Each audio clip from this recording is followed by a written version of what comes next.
Good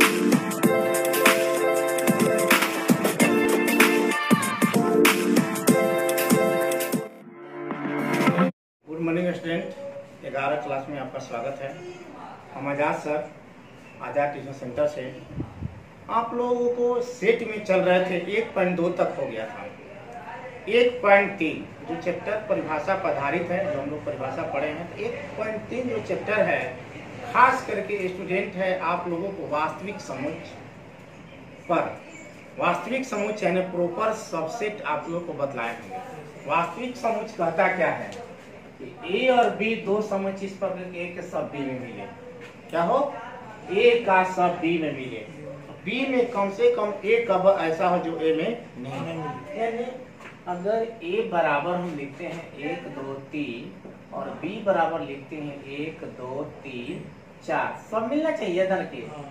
4 होगा, dot dot भी लिख सकते थे, ठीक है, कम से कम है। तो देखिए ए का सभी मिल गया तो लिखेंगे ए वास्तविक उपसमुच्चय का लिखते हैं बी लिखते हैं। क्या लिखते हैं? ए वास्तविक उपसमुच्चय बी लिखते हैं। तो स्टूडेंट ये ध्यान रखें ए और बी दो समुच्चय इस प्रकार हो, ए का प्रत्येक अवयव बी में मिले और बी में कम से कम एक अवयव ऐसा हो जो ए से अधिक हो या ए में ना मिले। ए का सब बी में मिलना ये शर्त है, और बी में कम से कम एक अवयव अधिक होना चाहिए। ऐसे कितना भी अवयव अधिक हो जाए तो कोई दिक्कत नहीं, ठीक है। और उपसमुच्चय कहता है सबसे ए का सब बी में मिल जाए। देखिए ये उपसमुच्चय भी है बी का, ये वास्तविक उपसमुच्चय है बी का। परिभाषा में सिर्फ अंतर इतना है कि ए का सब बी में मिल जाए तो उपसमुच्चय। ए का बी में सब मिल गया, बी में कम से कम क्या हो, एक अधिक हो, क्या हो, कम से कम एक अधिक हो, तो उस स्थिति में हम कहेंगे ये वास्तविक उपसमुच्चय। ऐसे कहेंगे ये उपसमुच्चय भी है बी, ये वास्तविक उपसमुच्चय भी, लेकिन ये काट देंगे तो लिखेंगे ये उपसमुच्चय बी का समुच्चय। इसे बराबर भी कहेंगे और तुल्य समुच्चय भी। तो चलिए हम आते हैं आप लोग का नेक्स्ट पॉइंट पे। एक्सरसाइज 1.3 में क्वेश्चन नंबर पहला में आप लोग का स्टूडेंट बोला है, कह रहा है निम्नलिखित स्थानों में वास्तविक उपसमुच्चय है या नहीं भरना है। बताना है कि वास्तविक उपसमुच्चय है यानी हमको ये चीज भरना है, ये और ये दोनों में से कौन होगा। तो भरने के लिए क्या करना चाहिए? इस साइड को देखना है, उस साइड मिल रहा है कि मिल रहा है कि नहीं मिल रहा है। अगर इसको ए मानिए, इसको सेट बी मानिए, तो ए का सब बी में मिल जाए और एक साथ ही साथ एक अवयव कम से कम अधिक होना चाहिए इधर वाले, ठीक है। तो हम कहेंगे क्या है, वास्तविक उपसमुच्चय प्रॉपर सबसेट है। तो जरा देखिए स्टूडेंट हम लोग चल रहे हैं, इसमें भरना है। देखिए 2 3 4 बजिए, 2 3 4 है, बेसी भी है, तो ये चिन्ह भराएगा, नहीं भराएगा। क्लियर? ए बी सी देखिए, तो ए है, नहीं है इसमें ना, नहीं मिला, सीधे आप ऐसे काट लीजिए, ऐसे होगा स्टूडेंट, ठीक है। अब इसको समझिए, एक्स एक्स यानी एक्स सदैट एक्स पढ़ेंगे, एक्स सदैट एक्स, या पढ़ेंगे एक्स ऐसा है कि एक्स आपके विद्यालय 11 कक्षा के छात्र, यानी इसमें 11 कक्षा के सभी छात्र हैं, ठीक। और देखिए इसमें अगर आपके विद्यालय के छात्र, विद्यालय में बहुत सारे कक्षाएं होती है, तो बताइए इस विद्यालय के छात्रों में 11 के छात्र आएंगे कि नहीं आएंगे? तो 11 के सभी छात्र मिल गए, हमें सिर्फ यही देखना है। और उसमें अधिक भी छात्र हैं क्योंकि दूसरे क्लास के भी छात्र हैं, तो ये स्टूडेंट का आगे आपका वास्तविक उपसमुच्चय है। चलिए एक से किसी समतल में स्थित एक वृत्त है, एक वृत्त है, ठीक है। एक वृत्त का मतलब एक वृत्त नहीं समझना, बहुत सारे वृत्त, ठीक है।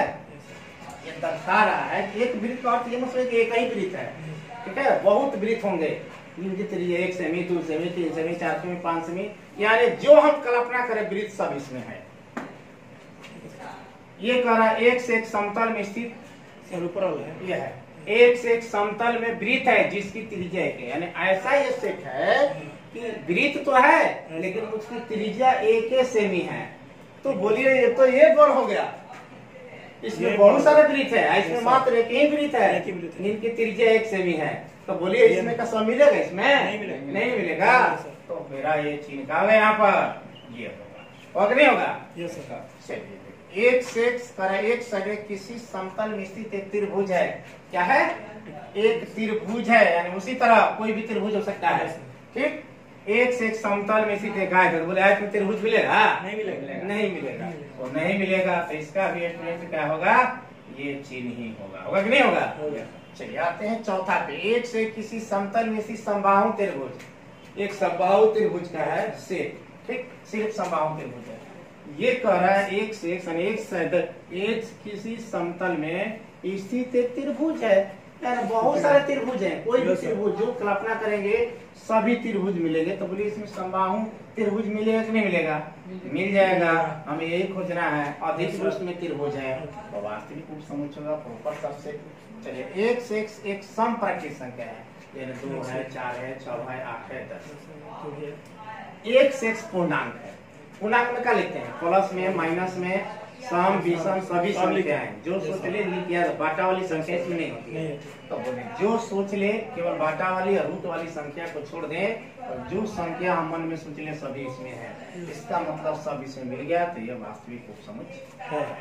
ठीक है। अब ये देखिए वही सेम क्वेश्चन यही है दूसरा। ये पहले से ही लगा दिया है। ठीक है, पहले से ही लगा दिया है। अब बताना है कि सत्य है कि असत्य है। यही प्रोसेस इसमें भी करना है। इसका सब इसमें मिल जाए और एक अधिक हो जाए इधर सत्य है और नहीं मिलेगा तो सत्य है। और सत्य है तो जरा देखिए तो पहला है ए बी, ये भी मिल रहा है, मिल रहा है। एक लिखेंगे सत्य है। ठीक है। ए ई वास्तविक उसमें दिया है अंग्रेजी वर्णमाला का एक स्वर है। तो देखिए स्वर में आता है ए ई आई ओ ई आता है कि नहीं? देखिए इसमें क्या है? ए भी है, ई भी है, आई भी है, ओ भी है, यू भी है। ठीक है, तो भाषा में भूलवाने के लिए दे दिया। ठीक ना? तो ए और मिल गया तो सत्य है। आपको क्या है? सत्य है। ठीक है। चलिए 1 2 3 तो देखिए 2 है इसमें। देखिए एक तो है, 3 भी है लेकिन 2 है नहीं है। क्या लिखेंगे? सत्य है। चलिए ए है तो ये है इसमें ना? सत्य है। चलिए अब आते हैं पांचवा। यहाँ पर है देखिए कह रहा है कि ये है सदस्य का चिन्ह दे दिया स्टूडेंट, सदस्य का। तो ये समूह है स्टूडेंट, सदस्य नहीं है। नहीं ना है? तो सदस्य नहीं है। तो ये स्टूडेंट एक बार क्वेश्चन को पुनः मिला लेते हैं। क्वेश्चन नंबर दूसरा के पांचवा है ना? दूसरा के पांचवा में दे दिया है। हाँ, सदस्य का चिन्ह दिया है तो सदस्य है। ये सदस्य तो सदस्य नहीं है स्टूडेंट, समुच्चय है। ये क्या होगा स्टूडेंट? गलत हो गया। ठीक है। एक से एक संख्या 6 से कम प्राकृत संख्या। तो 6 से कम प्राकृत संख्या समझिए क्या होगा? 1 होगा, 2 होगा, 3 होगा, 4 होगा और 5। ठीक है।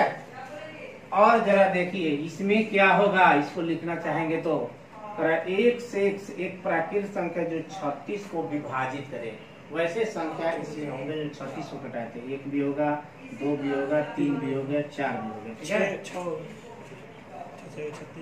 ये होगा आपका 6 भी होगा और इसके बाद में 9 होगा, 12 होगा, 18 होगा और 36 होगा स्टूडेंट। तो देखिए जरा समझिए प्रश्न को। फिर कह रहा है इसमें कि क्वेश्चन में क्या दिया है। तो हमें क्वेश्चन नंबर 2 है ना जी? क्वेश्चन नंबर 2 में बताना है सत्य है कि असत्य। पर 1 से एक 6 से कम एक सम संख्या है। 1 से एक प्राकृत संख्या जो 36 को विभाजित करता है। तो जरा देखिए तो 6 से कम प्राकृत 6 से कम क्वेश्चन गलत हो रहा। 6 से कम एक सम संख्या, सम संख्या।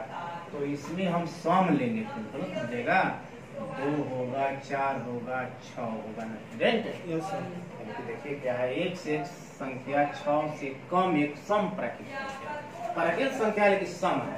तो कहा इसमें 2 4 6 देखिए 2 4 6 इसमें मिला है, 4 मिला, 6 मिला तो क्या होगा स्टूडेंट? आपका क्या हो गया? सत्य होगा।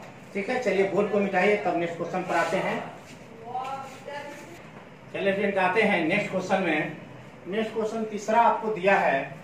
तीसरा में दे दिया है ए बराबर देखिए दिया है 1 2। देखिए ये अलग है 3 4। ठीक है। और क्या है? ये 5 है। ठीक है। निम्नलिखित में से कौन सा कथन सही है कौन नहीं, और क्यों, ये बताना क्यों सही है कौन नहीं है। तो स्टूडेंट इसको जरा समझने का प्रयास कीजिएगा इसको, ठीक है। देखिए 1 2 यानी देखिए हम इसे शॉर्ट में लिखने का प्रयास कर रहे हैं, देखिए यहाँ कर देते हैं, ठीक है, शॉर्ट में लिखने का प्रयास कर रहे हैं। देखिए एक सदस्य है किसका, ए का, 2 भी सदस्य है किसका, ए का। फिर जरा नहीं देखिए, ये देखिए ये ऐसे लिखेंगे तो सदस्य होगा ए का, आपके 5 भी सदस्य है ए का। ये सिर्फ समझाने के लिए पूछिए। देखिए एक आपको पूछे कितने सदस्य हैं, देखिए 1 है 2 है 3 है 4 सदस्य में 1 सदस्य 2 सदस्य, ये पूरा मिलाएंगे तो सदस्य बनेगा, ये पूरा, ठीक है, ये पूरा मिलाएंगे तो ही सदस्य बनेगा, ये तो सदस्य। उप समुच्च निकालते हैं तो इसको क्या लिखेंगे, 5 फिर 1 फिर 2, तब ये लिखेंगे पूरा 1 जब आएगा तो एक साथ ही आएगा, और ये सदस्य है, याद रखना है। इसको समुच्च बनाना होगा तो इस पर एक और पोस्ट लगा देंगे तो ये समुच्च बनेगा, ठीक है। क्योंकि इसे एक सदस्य 2 सदस्य 3 4 मॉड्यूलर कोष्ठ के अंदर ये सदस्य, इसको देखिए शॉर्ट में यहाँ पर लिख दिए, 1 सदस्य ए का, 2 सदस्य ए का, 3 4 सदस्य ए का, जब भी आएगा एक साथ आएगा, ठीक है, और 5 सदस्य। तो आपको क्वेश्चन में कहा है कि कौन कथन सही नहीं है और क्यों, ये बताना है सही क्यों नहीं है, ठीक है। तो अब जरा देखिए ध्यान से, 3 और 4, ये देखिए ध्यान से, यहाँ पर 3 4 दिया हुआ है, दिया है 3 4 उप समुच्चय ए। उप समुच्चय पढ़ेंगे, इसको पढ़ेंगे वास्तविक उप समुच्चय। तो बोलिए ये तो सदस्य में है, देखिए तो सदस्य में है, तो बोलिए क्या होगा, ये गलत हो गया। तो लिखेंगे, पूछ रहा है क्यों, तो लिखेंगे क्योंकि 3 4 से ए के सदस्य है, ठीक है, इसलिए वास्तविक उप समुच्चय नहीं है। चलिए आते हैं, 3 4 सदस्य तो सही है, ठीक है, हमें क्यों नहीं है उसी को बताना है, क्यों नहीं है, ठीक है। चलिए ये 3 4 देखिए क्या है, बोले ना कि जो मौजूदा कोष्ठ है और कोष्ठ लग गया, तो ये क्या है, वास्तविक उप समुच्चय है। देखिए ऐसे है तो सदस्य है, और इस पर एक कोष्ठ लग गया तो क्या गया, वास्तविक उप समुच्चय, ठीक है। चलिए एक सदस्य करेक्ट है, तो देखिए करेंगे एक वास्तविक समुच्चय नहीं, समुच्चय नहीं है, इसलिए क्या होगा, ये गलत होगा। लेकिन क्योंकि एक का सदस्य है, क्या लिखेंगे, क्योंकि एक का सदस्य है, यहाँ पर लिख सकते हैं, ठीक है, इसकी जगह। चलिए 1 2 5 उप समुच्चय कह रहा है किसका, एक वास्तविक उप समुच्चय 1 2 5 देखिए 1 2 5 वास्तविक उप समुच्चय पूछ रहा है किसका, 1 2 5 है कि नहीं, देखिए 1 है 2 है 5 है कि नहीं, मिलेगा नहीं में, तो क्या है ये सत्य, रख लीजिए। वास्तविक उप समुच्चय का तो इसका सब ए में मिले, तो ए में क्या है, 1 भी है 2 भी है 5 भी है, 1 2 5 है कि नहीं है, तो सत्य है। करा कि 1 2 5 सदस्य है, तो मौजूदा क्वेश्चन हो गया जी, ये सदस्य हो सकता है, लेकिन ये सदस्य हो सकता है मौजूदा कोष्ठ के अंदर में, लेकिन 1 2 5 मौजूदा कोष्ठ के अंदर में नहीं हो सकते हैं, देखा होगा गलत है। अब लिखेंगे क्योंकि 1 2 5 सेट ए का उप समुच्चय है, क्या लिखेंगे, 1 2 5 सेट ए का उप समुच्चय है। चलिए 1 2 3 का उप समुच्चय 1 2 3 देखिए यहाँ है, कभी अलग नहीं हो सकता है, क्योंकि जब आएगा तो किस साथ आएगा, तो भी कथन का होगा गलत होगा, क्योंकि लिखेंगे 3 क्या कहेंगे, लिखेंगे 3 ए का अवयव नहीं है, 3 4 एक ही में लिखेंगे, एक का अवयव मौजूदा कोष्ठ के अंदर, तो ये भी कथन का हो गया असत्य। फाई सदस्य, देखिए फाई समुच्चय होता है, क्या का चिन्ह दिया है, सदस्य, फाई रिक्त समुच्चय होता है, सदस्य का चिन्ह दिया, तो क्या होगा, गलत लिखेंगे क्या, क्योंकि फाई रिक्त समुच्चय यानी ए का उप समुच्चय बोल सकते हैं, जब किसी का उप समुच्चय निकालते हैं तो फाई लिखते हैं ना, चलिए आगे फाई उप समुच्चय देखा होगा स्टूडेंट, सही है, ठीक है। अब आते हैं चौथा का पहला क्वेश्चन में, जरा देखिए चौथा क्वेश्चन आप लोग स्टूडेंट बोला है उप समुच्चय लिखना है, तो उप समुच्चय कैसे निकालते हैं, उप समुच्चय निकालने के 4 अवयव का बतला दिए थे, तो इसका उप समुच्चय का सबसे देखिए, तो इसका सबसे निकालना हो तो पहले क्या लिखते हैं, आई है, तब इसको ये लिख देंगे, हो गया।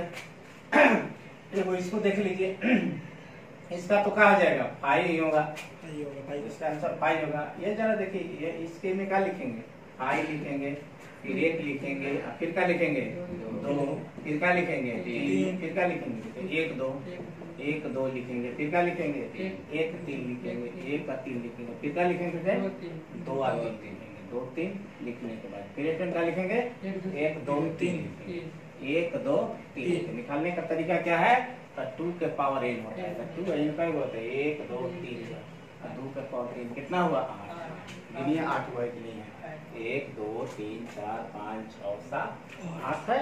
चलिए स्टूडेंट, आप लोग वाट उप समुच्चय निकालने का तरीका भी आप लोगों को हम बतलाएं। नेक्स्ट क्वेश्चन ये जरा देख लीजिए, पांचवा, पी ए के मतलब शक्ति समुच्चय, पावर सेट, कौन से, पावर सेट।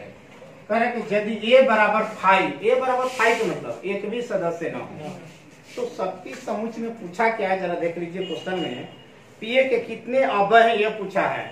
तो अब नंबर ऑफ पीए का फॉर्मूला लिखवाए होंगे, टू के पावर एन। स्टूडेंट देखिएगा लेक्चर को, वन को जब से पावर से पढ़ाए उस लेक्चर को निकाल को देखिएगा, पीडीएफ फाइल थी, इसको हम डाले भी थे, इसको भी देख लीजिए उसमें, उस लेक्चर में टू के पावर एन होता है। यहाँ एन क्या है फ्रेंड, तो जीरो है, कितना है, जीरो है, क्योंकि फाइव है, फाइव बने ए में कुछ भी अवयव नहीं है, यानी जीरो लिखेंगे। और टू के पावर जीरो का मान कितना होता है, एक, वन होता है, यानी नंबर ऑफ पीए बराबर कितना होगा, वन होगा, क्या होगा, वन। जैसे हम लोग सबसेट निकालते हैं टू के पावर एन, जैसे ये होता है, एक दो तीन होता है, अब पूछता है नंबर ऑफ पीए, तो यहाँ दो के ऊपर क्या लिखते हैं, तीन, दो के पावर तीन बराबर कितना होता है, आठ होता है, आठ ही, ठीक है। तो स्टूडेंट अगला टॉपिक है, टॉपिक नहीं बोलेंगे, अगले क्वेश्चन है 6 क्वेश्चन में, निम्नलिखित को अंतराल रूप में लिखें। दिया है समुच्चय निर्माण रूप में, ठीक है, बिल्डर फॉर्म में दिया हुआ है, उसे हम अंतराल यानी इंटरवल के रूप में लिखना है। क्या रूप से लिखना है, तो इंटरवल आप लोगों को 4 इंटरवल पढ़ाए थे, कितने इंटरवल पढ़ाए हैं, 4 इंटरवल पढ़ाए होंगे। पहला पढ़ाए होंगे क्लोज इंटरवल, क्लोज में आप लोगों को देखिए ऐसे था, ठीक है। फिर दूसरा होगा ओपन क्लोज, ओपन क्लोज होगा। ओपन क्लोज में ऐसे लिखते हैं सर, ओपन लिख देते हैं, ओपन इंटरवल सिर्फ ओपन कर देते हैं, ऐसे लिखेंगे। तीसरा ओपन क्लोज कर देते हैं, ओपन क्लोज कर देते हैं, इसको ऐसे लिखते हैं, क्लोज वाला इधर चला जाएगा। और चौथा आप लोग अंतराल बताए होंगे क्लोज ओपन, क्या बताए होंगे, क्लोज ओपन। क्लोज ओपन में इंटर देखिए, यहाँ क्लोज होगा, यहाँ पर ये होगा। सबका अर्थ भी आप लोगों को हम समझाए थे, ठीक है। अब जरा देखिए, अगर मान लो यहाँ 2 है, यहाँ 5 है, सब में वही चीज कर देते हैं, सब में वही चीज कर देते हैं, ठीक है। 2 और 5 लिखे, देखिए सबका अर्थ कैसे बदल जाता है। तो ये जो होगा इसमें क्या होगा, 2 भी होगा, 5 भी होगा, उसके बीच वाला भी होगा। इसमें क्या होगा, 2 नहीं होगा, 5 नहीं होगा, उसके बीच वाला नहीं, 3 4 होंगे इसमें। देखिए इसमें 2 होगा, इसमें 5 है, 2 5 है ना, इसमें 5 को लेंगे, इसमें 2 को नहीं लेंगे। 3 होगा, 4 होगा, 5 होगा, इसमें 2 को लेंगे, इसमें 5 को नहीं लेंगे। यानी जहाँ बड़ा कोष्ठ दिया है उसको लेंगे, कोष्ठ छोटा दिया तो उसको छोड़ कर लेंगे। बस इतना ही आप लोग ध्यान रखिएगा, तो ये आप लोग का इंटरवल समझ में आएगा। चलिए बोर्ड को, स्टूडेंट बोर्ड को मिटाइए, ठीक है। चलिए आते हैं नेक्स्ट क्वेश्चन में। स्टूडेंट नेक्स्ट क्वेश्चन आप लोगों को पूछा है, निम्न का को अंतराल रूप में लिखे। तो देखिए यही अंतराल रूप है, स्टूडेंट यहाँ पर लिखेंगे। ये क्लोज के लिए है, ये ओपन के लिए है, ये ओपन क्लोज के लिए है, और क्लोज ओपन के लिए, ठीक है। इंटरवल वाले वीडियो को आप लोग फिर से देखिएगा एक बार, एकदम कंसेप्ट हो जाएगा। इसमें कुछ करना नहीं है, बहुत ही आसानी से बना सकते हैं। तो ध्यान दीजिए, ये समुच्चय निर्माण दिया है और करा इस फॉर्म में लिखिए, ठीक है। तो जरा देखिए इसको हम क्या लिखते हैं, देखिए ये देखिए छोटा का चिन्ह है, यहाँ हो जाएगा क्या, छोटा, ठीक है। और देखिए ये छोटा बराबर दोनों है, तो क्या हो जाएगा, बड़ा। अब बस उसको क्या करना है, इसको ऐसे बस उतार देना है, यही आपका क्या हो गया, आंसर, अब इसको जरा देखिए, कहेंगे इंटरवल, इसका इंटरवल क्या होगा? देखिए छोटा है, छोटा, ये देखिए ये भी छोटा का चिन्ह है तो भी छोटा, क्या लिखेंगे? -12, और फिर क्या लिखेंगे? -10। ठीक है, चलिए इसको जरा देखिए, छोटा बराबर है तो क्या लिखेंगे? बड़ा। ये छोटा है तो क्या लिखेंगे? छोटा। ठीक है, ये देखिए क्या लिखेंगे? 0, कॉमा क्या लिखेंगे? 7। ठीक है, चलिए देखिए ये क्या है? छोटा बराबर है, क्या है? छोटा बराबर है। ये आई निकला मेरा, इसका इंटरवल क्या है? छोटा बराबर है तो क्या लिखेंगे? ये भी छोटा बराबर है तो भी क्या खोज देंगे? क्या लिखेंगे? 3। फिर क्या लिखेंगे? 4। ठीक है, यही सेम प्रोसेस इसका अपोजिट करना है। देखिए इस रूप में इसको पढ़ेंगे क्या? x सदस्य r, यानी x जो है r का सदस्य है। ठीक है, यानी r वास्तविक संख्या रियल नंबर में से कोई भी मान हम ले सकते हैं। ठीक है, हम इसको भी लिखेंगे। पहला काम क्या है? x सदस्य x लिखना, फिर क्या लिखेंगे? सदस्य r, एकदम यहाँ तक उतार लेना है, फिर कॉमा। ठीक है, देखिए ये छोटा कोष्ठ है तो यहाँ -3 देंगे या छोटा का चिन्ह देंगे। ये भी देखिए छोटा कोष्ठ है, यहाँ x देंगे या छोटा का चिन्ह देंगे। छोटा बराबर का चिन्ह दिया रहे तो बड़ा कोष्ठ देंगे, सिर्फ छोटा का चिन्ह दिए तो छोटा। ठीक है, फिर से छोटा चिन्ह दिया रहे तो छोटा कोष्ठ देंगे, छोटा बराबर चिन्ह दिया रहे बड़ा कोष्ठ। ठीक है, चलिए ये तो काम इसमें भी वही होगा, x सदस्य r। फिर देखिए ये बड़ा क्वेश्चन है ना, 6 तो उसी से देंगे, क्या लिखेंगे? छोटा बराबर। यहाँ भी बड़ा क्वेश्चन है तो x छोटा बराबर क्या लिखेंगे? 12। चलिए ये छोटा क्वेश्चन है, ये तो पहले इतना लिख लो, इतना तो सब में काम करना है, सब में कर लिए। छोटा चिन्ह है, इसमें तो 6 लिखेंगे, यहाँ क्या देंगे? सिर्फ छोटा का चिन्ह। फिर क्या लिखेंगे? x, और छोटा बराबर क्या लिखेंगे? फिर 12। देखिए बड़ा क्वेश्चन ना, छोटा बराबर क्या लिख देंगे? 12। चलिए लास्ट है इसका चौथा। देखिए ये तो लिखेंगे x सदस्य r, यहाँ तक तो लिखते चलेंगे। देखिए ये बड़ा क्वेश्चन, पहले -23 लिख लेते हैं, क्या बड़ा है ना, छोटा बराबर लिखेंगे। ठीक है, फिर तो x लिखते हैं। देखिए छोटा क्वेश्चन है ना तो सिर्फ छोटा का चिन्ह। ठीक है, तो हमारी समझ से ये भारी नहीं था, बहुत ही आसान है। अगर आप अब इंटरवल में आप लोगों को थोड़ा सा भी सस्पेंस होगा तो आज इंटरवल आप लोगों को सस्पेंस दूर कर दिया है। ठीक है, और फिर भी अगर आपको कुछ कंफ्यूजन हो तो इंटरवल वाले वीडियो को फिर से देखिए एक बार, तो और बेहतर तरीका से आप लोग का ये कॉन्सेप्ट क्लियर हो जाएगा। आते हैं क्वेश्चन नंबर 8वां जो क्वेश्चन है, जरा देखते हैं। 8वां करण लिखित प्रत्येक के लिए आप कौन से सार्वत्रिक समुच्चय प्रस्तावित करेंगे? सार्वत्रिक समुच्चय के बतलाए थे, अगर कोई समुच्चय हो, ठीक है, कोई समुच्चय हो, बहुत से समुच्चय छोटे छोटे समुच्चय दे रहे हैं, तो सभी समुच्चयों का उप समुच्चय हो तो कहेंगे वह समष्टि समुच्चय। ठीक है, जैसे मान लो यहाँ पर देखिए 1 बराबर 1 2 3, ठीक है, 2 3 लिख देते हैं, b बराबर लिख देते हैं 1 2 3 लिखते हैं, c बराबर लिखते हैं 1 4 5 लिखते हैं, 1 4 5 लिखते हैं यहाँ पर। ठीक है, और एक और सेट आपको दे दे 1 2 3 4 5 6 दे दे। अब बोले कि बताइए कि ये इसका समष्टि समुच्चय कि नहीं है, इस तीनों के लिए समष्टि समुच्चय कि नहीं है। तो कुछ करना नहीं, इसका सब मिल जाए, इसका भी मिल जाए और इसका भी मिल जाए, तो हम स्टूडेंट कहेंगे समष्टि समुच्चय है। इसको एस से या एक से या हम क्या सूचित करते हैं? एस से सूचित करते हैं। तो हम ये कहेंगे समष्टि समुच्चय है अगर सब मिल जाए तो। ठीक है, अगर आपको ये दिया रहे, ध्यान समझिए, ये दिया रहे करे इसके लिए कौन समष्टि समुच्चय आप लेगा, तो एक ऐसे समुच्चय लिखिए जिसके सभी अवयव उसमें कहा हो जाए, मिल जाए। देख वही क्वेश्चन 8वां का है। ये 2 दिया संपूर्ण त्रिभुज का समूह और समद्विबाहु त्रिभुज का समुच्चय दिया हुआ है। करा इन दोनों के लिए, जैसे तीनों के लिए एस क्या लिख सकते हैं? 1 2 3 4 5 लिख सकते हैं ना, सब मिले। उसी तरह इन दोनों के लिए क्या लिखें कि दोनों के लिए समष्टि समुच्चय बन जाए? तो x बराबर लिख देंगे क्या? x क्या है? एक हम लिखेंगे त्रिभुज है। क्या है? एक त्रिभुज है। एक त्रिभुज का मतलब कोई भी त्रिभुज, यानी कह सकते हैं सभी त्रिभुजों का समुच्चय भी लिख सकते हैं।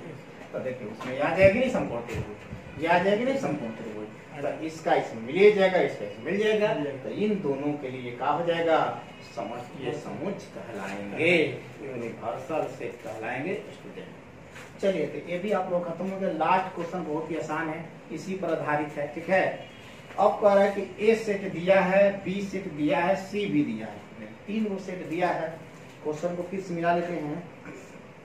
हाँ, A B C 3 go set दिया है।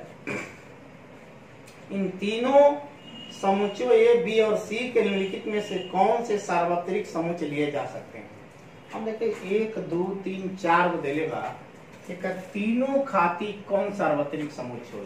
इसका मतलब का कि अगर तीनों के, ध्यान दे, ए के ओ में मिल जाओ सब, उसमें बी का भी हो, उसमें सी का भी हो, वही सेट समष्टीय समुच्चय होंगे।